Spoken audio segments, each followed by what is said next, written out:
가난한 어머니와 아들이 살고 있었습니다. 어머니는 너무 생활이 힘들었기 때문에 아들을 공부시키는 것이 부담이 되었습니다.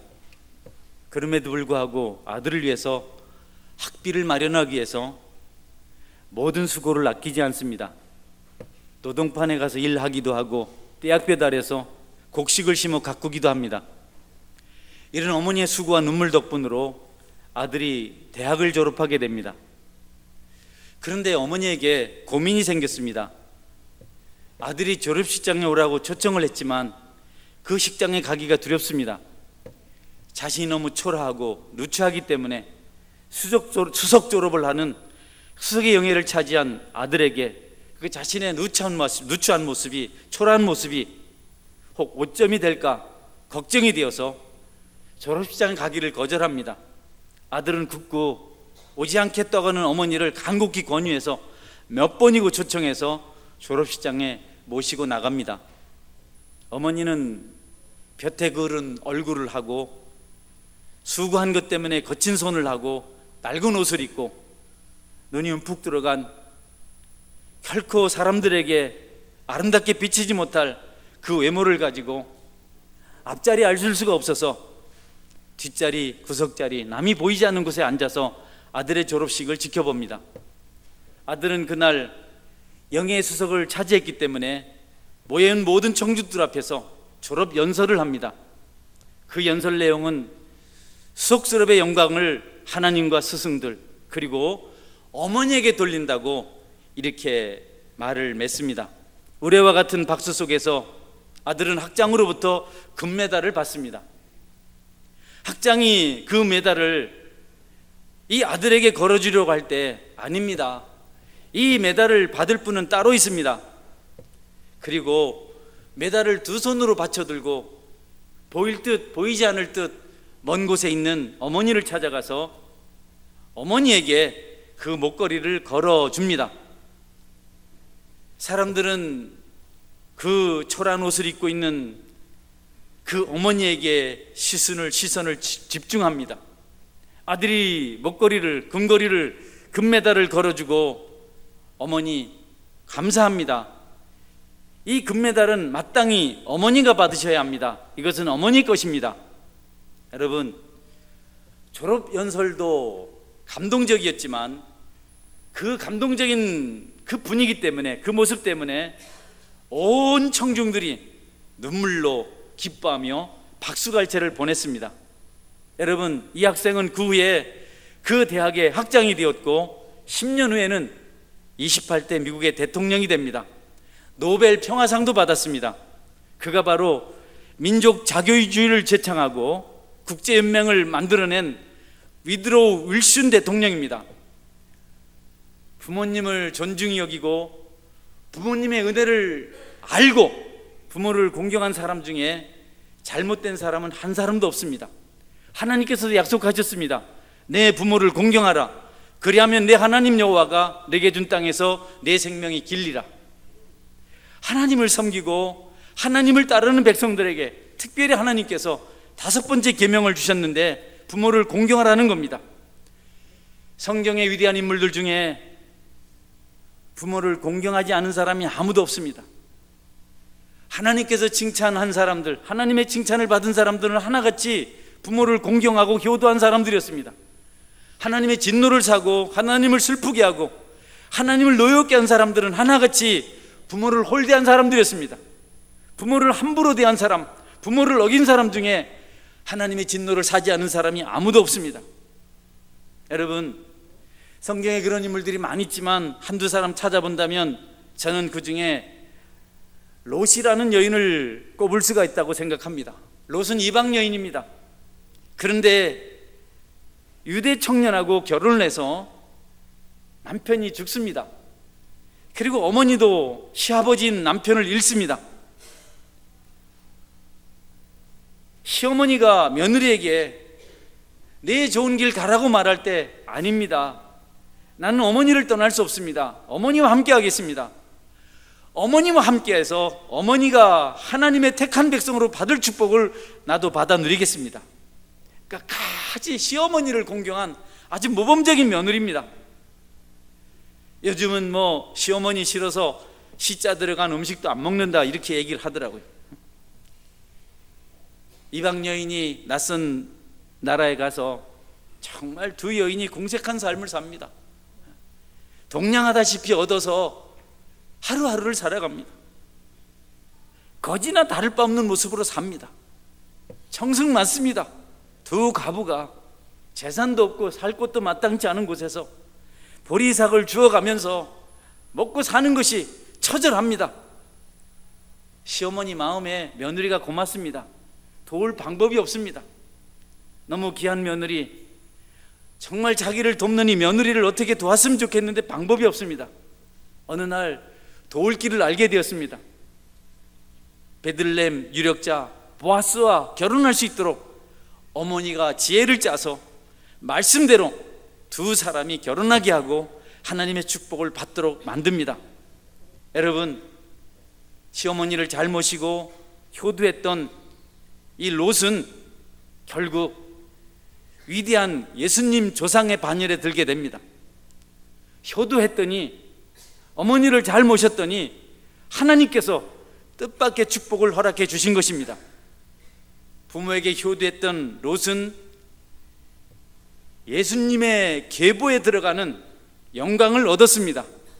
그러나 성경에 불효했던 자들은 그들에게서부터 영광이 떠난 것을 우리가 보게 됩니다. 이삭도 효자입니다.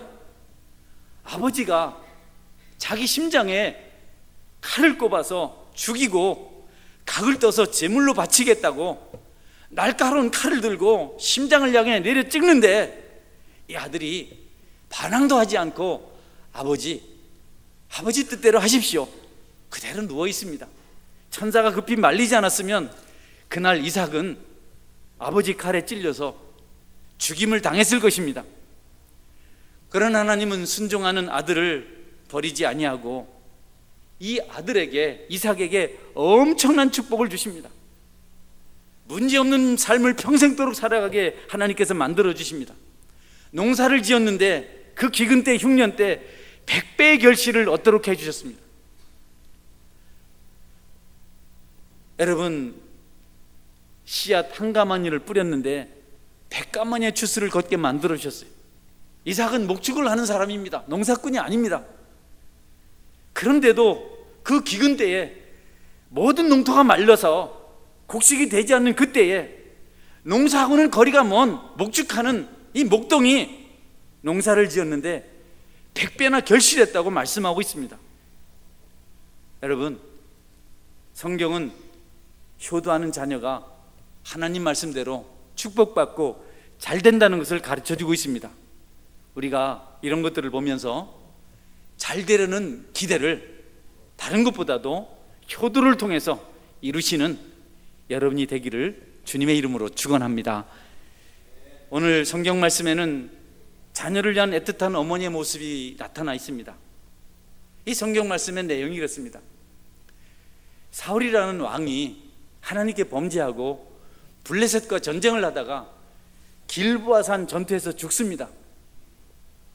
그리고 사울의 가족들은 다 흩어지고 죽임을 당하기도 합니다. 사울 왕의 여인 중에 리스바라는 첩이 한 사람이 있었습니다. 그에게 두 아들이 있었습니다. 알모니와 무비보셋이라는 아들입니다. 그녀는 엄밀히 말하면 사울 왕의 부인이기 때문에 왕비라고 생각해도 됩니다. 그 아들들은 왕자라고도 생각하면 됩니다.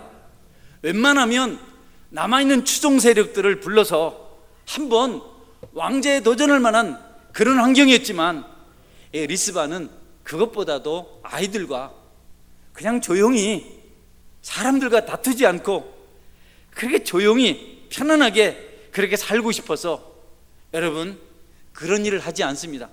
두 아들을 데리고 한적 혼갓에 가서 아무 어려움 없이 편안하게 안온한 삶을 꿈꾸며 살아가고 있는데 비극이, 불행이 그 가정에 찾아왔습니다.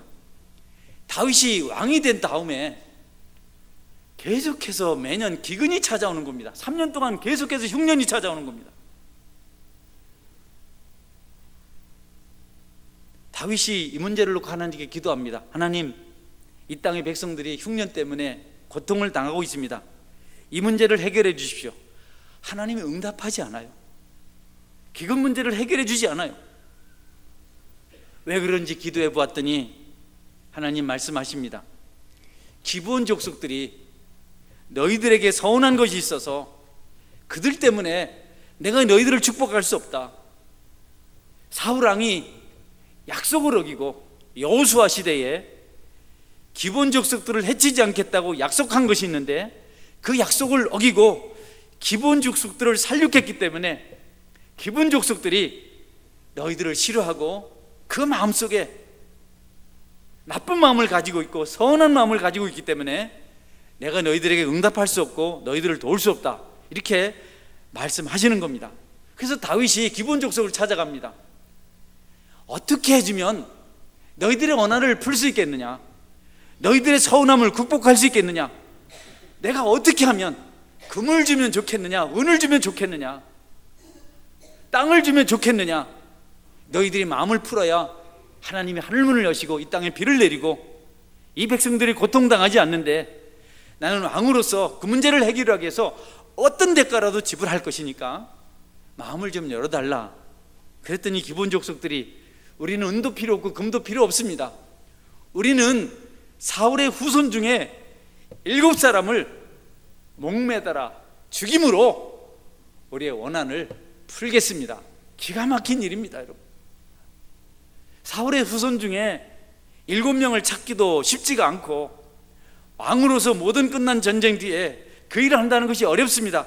그럼에도 불구하고 하늘문을 열길 원해서 여러분 다울의 후손들을 찾았는데 그 7명 중에 2명이 알모니와 무비보셋입니다. 욕심 없이 아이들과 함께 한적한 곳에서 충분히 먹지 못하고 대접받지 못하지만 그냥 그렇게 살고 싶었는데 이 여인의 소박한 꿈, 이 어머니의 작은 꿈도 꺾이게 되는 순간입니다. 결국 2 아들과 바르실레이 아들 5과 함께 기브온 사람들에게 넘겨지고 기브온 땅에서 목이 메어서 죽임을 당합니다. 여러분, 이렇게 죽은 시신을 누가 거두어줍니까? 장사도 지내지 못하도록 저주받은 죽음을 그냥 버려두었습니다. 그런데 어머니는 달랐습니다. 리스바는 거기 아들 시신 옆에 자리를 펴고 앉아서 비가 올 때나 태양볕이 뜨거울 때나 그 시체를 새들이 그 위에 앉지 못하도록, 밤에는 짐승들이 해치지 못하도록 울면서 그 옆에서 아들의 시신을 지킵니다. 아들들을 위해서 할 수 있는 일이 그게 전부였고 자기가 죽더라도 끝까지 그 시신을 지키겠다는 마음으로 자리를 펴고 그곳에서 세월을 보냅니다. 이 소식이 다윗 왕에게 들려졌습니다. 다윗은 그러지 않아도 멀쩡한 사람을 죽인 것에 대해서 마음이 부담이 있었는데 그와 같은 소식을 듣고 마음이 감동이 되어서 그 2 아들을 사울왕과 사울왕의 또 다른 왕자 요나단과 함께 여러분 무덤에 장사 지내도록, 장례를 치르도록 명령을 내렸습니다. 자녀를 사랑하는 어머니의 마음이 왕을 움직인 것입니다. 어머니들은 그렇습니다. 우리 어머니들은 자녀들을 위해서 죽는 것도 불사합니다. 정말 그렇습니다, 여러분. 여러분이 부모님의 마음을 안다면 효도하지 않을 수 없는 그런 모습이 부모님들에게 있습니다. 여러분, 그 사실을 여러분 알고 계신지 모르겠어요. 100분의 1만 알아도 내가 그분에게 효도해야 되는데 하는 것을 깨닫게 됩니다. 저도 어머니가 있었던 사람이고 아버지가 있었던 사람인데 한 번도 무엇을 강제적으로 요구하지 않았습니다. 멀고 교회 일이 바빠서 못 가겠습니다. 안 와도 괜찮다. 뭐 하려고 오려고 하느냐. 부담 갖지 말아라. 여러분, 거짓말이랍니다. 어떤 분이 그러더라고요. 어머니 맛있는 거 드셔야죠. 나 잘 먹고 있다. 아니랍니다, 여러분. 드시고 싶은 분 많다 합니다. 몸이 약하진 않으십니까? 아니, 나는 아픈데 하나도 없다. 거짓말이랍니다.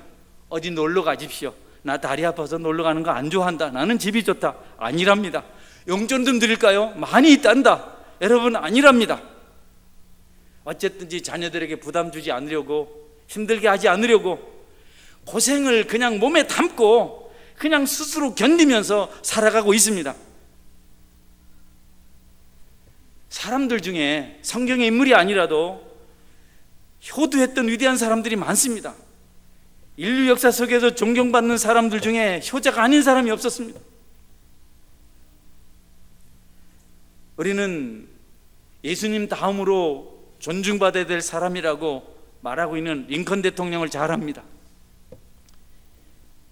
노예를 해방시켰던, 인류가 결코 잊을 수 없는 훌륭한 대통령입니다. 그는 효자 중에 효자였습니다.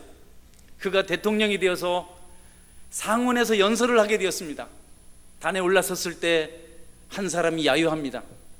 당신의 아버지는 우리의 구두를 만들던 사람인데 우리가 어떻게 당신을 대통령으로 받들며 따르며 섬기겠습니까? 링컨이 말합니다. 제 아버지는 구두 제조공이 아니고 구두 수선공이었습니다. 그러나 내 아버지보다 구두를 잘 수선하는 분은 없습니다. 우리 아버지는 구두 수선을 잘하는 분입니다. 여러분들 중에도 아마 구두를 우리 아버지가 수선한 것을 신고 다니는 분이 계실 텐데 혹 그 신이 헤어지거든 저에게 가지고 오십시오. 아버지만 못하지만 여러분의 구두를 정성껏 수선해 드리겠습니다. 여러분, 구두 순서공공 아버지를 부끄럽게 여기지 않고 자랑스럽게 여기는 아들 대통령이 된 아들 앞에서 청중들은 더 이상 야유할 수가 없고 비웃던 사람들의 소리도 그쳤습니다. 분위기는 엄숙할 만큼 조용해졌습니다. 그때 링컨이 말합니다. 나는 하마터면 오늘 이 좋은 날 내 아버지를 잊을 뻔했습니다. 내 아버지를 생각할 수 있는 기회를 주셔서 여러분에게 감사하고 또 하나님께 감사합니다. 여러분, 아무도 링컨을 조롱하지 못했습니다. 대통령을 조롱하고 비난할 수 있는 사람들은 있지만 부모를 공경하는 효자를 비난하는 사람은 아무도 없습니다. 여러분, 우리가 철이 들었다는 말은 부모를 빌어서 알게 되었다는 것과 똑같습니다. 때때로 자녀를 노엽게 하는 부모들이 있을 수 있습니다. 신앙생활을 하지 못하도록 방해하는 분들도 계시고 또 아들을 죽이기도 하는 그런 참 이상한 분들도 있을 수 있습니다. 어떤 경우는 어린 딸을 성폭행하는 인면시슴 짐승보다 더한 그런 사람들도 있는 것을 오늘날 봅니다. 그러나 여러분, 그들은 거의 우리가 찾기 어려운 정말 해안에서 모래 한 알 같은 그런 존재고 우리의 부모들은 다 훌륭합니다. 자신을 희생했습니다. 수모를 감당했고 여러분 모든 어려움들을 감당했고 모든 수치를 견뎌냈고 자녀를 살리고 세우기 위해서 자신의 모든 것을 바쳤습니다. 지금도 부모님들은 자녀 때문에 밤을 새워 울기도 하고 노심초사합니다. 이런 부모님을 알지 못하는 사람을 하나님 좋아하시지 않습니다. 하나님 기뻐하시지 않습니다. 성경에 예수님께서 고르반이라는 유대의 율법 때문에 불효했던 유대인들을 책망하시는 그런 말씀이 나옵니다. 고르반은 하나님께 드림이 되었다는 뜻을 가지고 있습니다. 하나님께 드림이 되었다. 나이 드신 부모님이 양식이 없어서 아들 집을 찾았습니다. 그래서 보니까 아들 집에 쌀이 한 가마니 있습니다. 아들아, 내가 먹을 양식이 없는데 이것 좀 나누어 주렴. 고르반입니다. 하나님께 이미 드린 것입니다. 그러면 쌀은 그렇다 치더라도 너희들이 가지고 있는 채소라도 좀 나누어 주렴. 아닙니다. 고르반입니다. 그것도 하나님께 드림이 되었습니다. 그래서 줄이고 지친 부모님에게 아무것도 나눠주지 않았습니다. 예수님이 그 소식을 듣고 그들을 향해서 말씀하셨습니다. 너희들이 하나님께 드림이 되었다고만 말하면 전부 다 안 줄 아느냐? 너희들이 부모를 공경하지 아니하고 하나님께 드림이 되었다고 하면 하나님께서 기뻐하시겠느냐? 이 패역한 자들아! 이렇게 예수님께서 그들을 책망하셨습니다. 하나님을 섬긴다는 이유 때문에 우리가 부모에게 홀디하는 그런 생활을 하는 것조차도 하나님께서는 기뻐하시지 않습니다. 성도 여러분, 어떤 이유라도 우리를 위해서 자신을 아끼지 않고 드렸던 부모님에게 효도하는 삶을 살아가시기를 주의 이름으로 축원합니다. 여러분 중에는 부모님을 모시고 힘에 부치도록 살아가는 분들이 계실 줄도 압니다. 부모님을 생각하는 마음이 너무너무 참으로 깊고 너무 갸륵해서 때때로 그 일이 오히려 여러분에게 다툼이 될 수도 있겠습니다. 그럼에도 불구하고 여러분, 그분들에게 효도하는 삶을 꼭 살아가시는 진실한 믿음의 사람들이 되실 수 있기를 바랍니다. 저는 이때마다 제 어머니 생각을 합니다. 저에게도 어머니가 있었습니다. 저희 어머니는 9남매를 키웠습니다. 정말 고생을 많이 하셨습니다. 저는 두 눈으로 저희 집에서 어린 제 동생들, 제가 6번째였기 때문에 제 밑에도 동생이 셋이나 있습니다. 지금도 있습니다. 위로 형님들이 5이 있고 이런데 여러분, 정말 수고를 많이 했습니다. 나는 사람들이 말하는 소리 내가 다 들었습니다. 나는 배부르다 다 들었습니다. 나는 감자를 좋아한다. 여름 되면 쌀이 없습니다.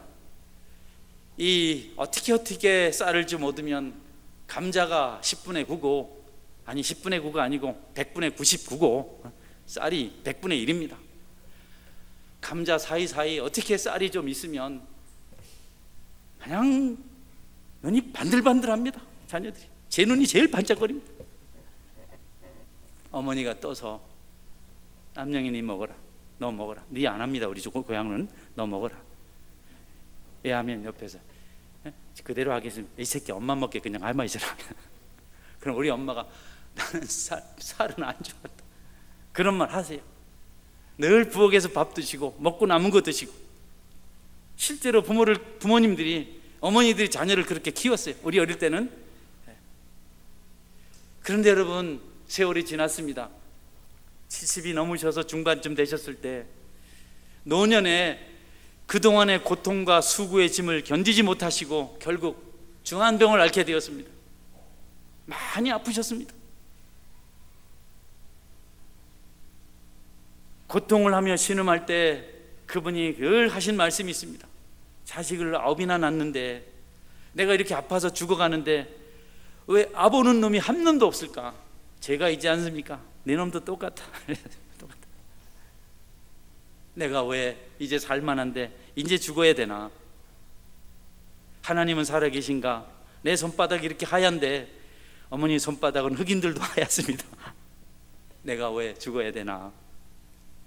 삶에 대한 애착을 너무너무 참 가지시더라고요. 언젠가는 자신이 희생하고 헌신하고 애쓴 것을 자녀들이 알아서 9남매 손주들까지 다 와서 어머니 절 받으세요, 애쓰셨습니다, 여행 갑시다, 이렇게 해줄 줄 알았는데 기다려도 그 순간이 오지 않습니다. 그러다가 병을 얻었습니다. 어머니 마음이 얼마나 서운했겠어요. 임종이 가까웠을 때 자녀들이 다 모였습니다. 예배도 드리고 울기도 하고 어머니를 격려하기도 하고. 그러나 무슨 소용이 있습니까? 좋은 음식을 주신들 먹을 수가 있습니까? 좋은 옷을 사준들 입을 수가 있습니까? 관광지를 갈 수가 있습니까? 무엇을 해주겠습니까? 우리 모두 답답했습니다. 여러분, 좋은 음식 지금 건강하셔도 주신다고 해도 얼마나 드시겠습니까? 좋은 옷 사드리면 뭐합니까? 갈 데도 없는데. 이제 나이 들어서 관광지 가보니 걸을 힘도 없습니다. 우리가 안타깝습니다. 어머니도 안타깝습니다. 한숨을 몰아쉽니다. 이를 악무입니다. 살아볼 거라고 그렇게 집착을 하십니다. 누님이 하나 있는데 녹음기에 찬송가를 틀어주었습니다. 찬송가가 들려집니다. 여러분, 우리 어떤 위로의 말보다도 어떤 선물보다도 그 찬송가가 어머니에게 위로가 되었습니다. 제 아내가 같이 옆에서 그 광경을 지켜봅니다. 어머니가 그 고통하고 신음하더니 찬송 들으면서 얼굴이 편안해지시고 고개를 끄덕끄덕 누우셔서 그 고통 가운데, 여러분, 저는 그때 이후로 압니다. 부모님에게 줄 수 있는 가장 큰 위로는, 그분이 받아야 될 가장 큰 선물은 하나님이라는 것, 예수님이라는 것, 골고다 언덕의 십자가라는 것을 나는 그때 너무 분명히 깨달았습니다. 그분에겐 돈도 필요 없었고, 음식도 필요 없었고, 옷도 필요 없었고, 아무것도 필요 없었습니다. 심지어는 자녀들도 필요 없었습니다. 그런데 하나님의 은혜를 그분에게 하나님께서 부어주셔서 그것으로 만족하셨습니다.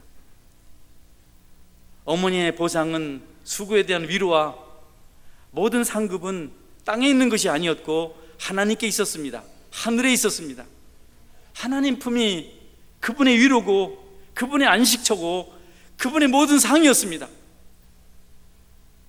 어머니에게 복음을 전하고 예수님을 믿도록 한 것이 저로서는 얼마나 감사하고 지금도 그것이 위로가 되고, 나는 이 땅에 있을 동안 그분이 나에게 해준 것 100분의 1, 1000분의 1, 만분의 1도 못했지만 그래도 궁극적인 축복, 그분을 천국 가도록 복음을 전했으니 하나님 이것으로 위로를 받습니다. 하나님에게로부터 수고를 인정받고 모든 좋은 것으로 풍성하게 하나님께서 어머니에게 상 주시고 있다는 생각을 하면 지금도 감사가 절로 나옵니다. 사람들은 아무것도 모르고 좋은 데 가서 편히 살라고 죽은 사람에게 말합니다. 지금 지옥 갔는데 편히 살라고 좋은 데 가서 잘 살라고 말합니다. 아니, 지옥을 향해서 간 사람에게 그런 소리를 합니다. 하나님이 계신 곳이 좋은 곳입니다. 여러분, 아직 부모님이 예수님을 믿지 않는데도 그냥 아무 부담 없이 그냥 지내는 분이 계시다면, 듣기 좀 힘들고 부담스럽고 서운할지라도 이 일을 꼭 하셔서 그분들에게 복음을 전하시고 우리 하나님 품으로 인도하시는 그런 은혜가 있기를 주님의 이름으로 축원합니다. 고기만 자꾸 사주지 마세요. 고기 자꾸 먹고 힘내서 지옥 가라 소리입니까? 자꾸 옷 사다 주지 마십시오. 어디 거 지옥 가라고 사줍니까? 여러분, 복음을 전하세요. 물론 복음을 전하기 위해서 필요한 것들이 있습니다. 용돈도 드려야 하고, 예수 믿는 자녀는 뭔가 다른 모습을 보여야 그분이 믿기로 돼 있습니다. 저처럼 맹목적으로 하나님께서, 우리 어머니께서 사랑하는 그런 특별한 사람이 있으면 모를까. 저는 잘못을 해도 어머니가 저를 사랑해 주셨고, 나쁜 짓을 해도 저를 도와주셨고, 아무것도 안 해주셨어도 제가 목사가 되니까 어머니가 무조건 예수님을 믿더라고요. 할렐루야. 여러분, 그런 사람 아니죠? 저는 그런 특권이라도 누렸잖아요. 아니면 좋은 걸 많이 해주세요. 그래서 그분의 마음을 감동시키고 예수님 믿게 하십시오. 여러분들도 마찬가지입니다. 여러분들도 이것저것 많이 해보겠다고 괜히 땀 흘리지 마십시오. 다 아무것도 아닙니다. 돈을 모아도 아무것도 아니고, 명예를 얻어도 아무것도 아니고. 아멘 해보세요. 아무것도 아닙니다. 결국은 여기 떠나갑니다. 그저 하루에 밥 5끼 먹다 떠나가는 것도 아니고, 조금 까불다가 가겠죠. 죄송합니다, 나이 드신 분들은. 조금 그러다 가겠죠. 우리가 예수님 믿는 것이 가장 첫 번째입니다. 성도 여러분, 예수님 믿고 하늘에 가서 상 받으시고 위로받는 은혜가 있기를 주님의 이름으로 축원합니다. 이것 이상은 아무것도 없습니다. 마지막으로 링컨의 이야기 하나 들려드리고 말씀을 맺겠습니다. 링컨의 참모가 어느 날 좋은 술이라고 각각 한 잔 드십시오라고 권했습니다. 링컨이 술을 마시지 않겠다고 자기 참모가 권하는 술을 거절합니다. 언젠가 또 다시 링컨에게 담배를 권합니다. 링컨이 대답합니다. 나는 담배를 피우지 않겠다고. 참모가 묻습니다. 왜 각하는 술과 담배를 하지 않으십니까? 나는 어머니하고 약속을 했다네. 내 어머니가 살아계실 때, 아들아, 절대로 하나님의 성전인 내 몸을 더럽히지 말아라. 우리 몸은 우리가 하나님께로부터 받은 바 하나님의 성전이기 때문에 하나님이 이 성전을 더럽히면 그 사람을 멸하신다고 말씀하셨다. 내 부모가 나에게, 어머니가 그렇게 말하고 나더러 술과 담배로 내 몸을 더럽히지 말라고 그렇게 말씀하셨기 때문에 어떻게 아들이 어머니와의 약속을 저버릴 수 있겠느냐고. 그날 참모가 그 앞에서 눈물 흘리며 통곡했다고 합니다. 왜 우느냐고 했더니 나도 각하와 같은 어머니가 있었다면 나도 대통령이 되었을 것입니다 라고 말했다고 합니다. 여러분, 우리 부모님들이 우리가 잘못되라고 하지 않습니다. 하늘에는 하나님 아버지가 계시고 땅에는 우리를 낳으시고 길러주신 육신의 부모님이 계십니다. 여러분, 성경 10계명 중에 앞에 있는 4계명은 땅에 있는 사람들이 하늘에 계신 하나님 아버지를 어떻게 섬길지를 알려주시고, 5번째 계명은 땅에 있는 사람들이 육신의 부모를 어떻게 해야 될지를 알려주고 있습니다. 하나님은 은연중에 땅에 있는 사람들이 하나님 아버지만큼 낳아주시고 길러주신 아버지를 소중히 여기라고, 부모를 소중히 여기라고 말씀하고 있습니다. 여러분의 환경이 어떠하든지 형편이 어떠하든지 여러분은 하나님을 잘 섬기시고 부모에게 효도하셔서 천국 가는 축복의 백성이 되시기를 주님의 이름으로 축원합니다. 아멘. 같이 한번 기도하겠습니다. 하나님, 우리 부모님을 건강하게 해주시고 내가 부모님에게 효도케 하여 주옵소서. 여러분 생각하십시오. 오늘은 조금 기도를 오래 하십시오. 여러분의 어머니가 아버지가 여러분이 어떻게 하다가 하늘나라 가셨는지, 혹은 어떻게 하고 계시는지, 신랑의 어머니 또 아내의 어머니, 여러분 똑같습니다. 똑같아요. 여러분께서 생각하시면서, 또 우리 교회도 연로하신 분들이 많이 계신데 우리 부모님만 생각하고 부모님 양 생각하고 그분들을 위해서도 여러분이 함께 기도해 주면 고맙겠습니다. 같이 기도하겠습니다.